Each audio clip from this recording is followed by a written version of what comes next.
sim ti lai sin iden hon thinga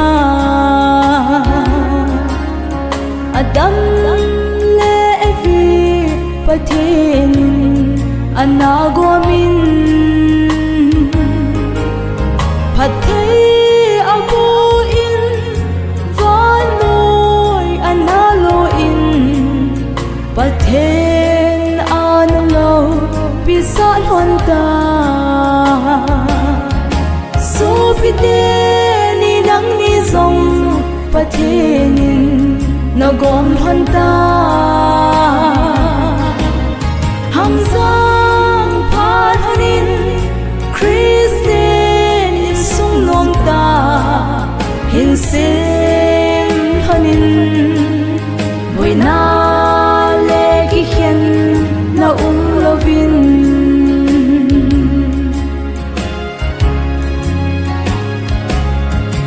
pathin le mi him ve nom nomin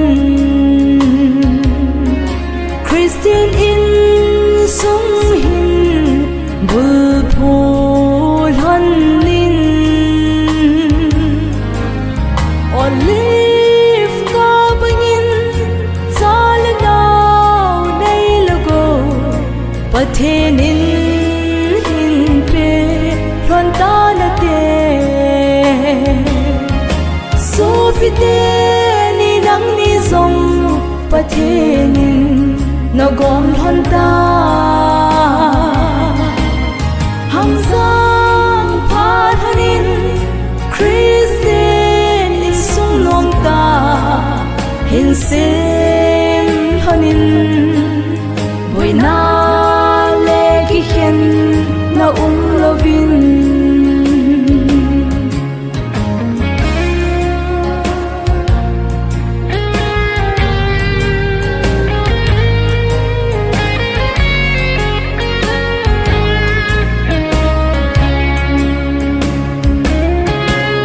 kai hi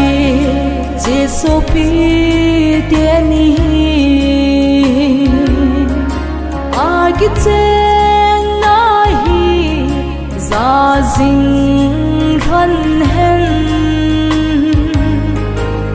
ton so tom chu ahung run ma sang se thaga vin veng jingin pui hoi jing ta so pite ni nang ni zong pathenin nagom honta hamzang phanin Christian in sung nom ta hin sim hanin boina le ki hian na lovin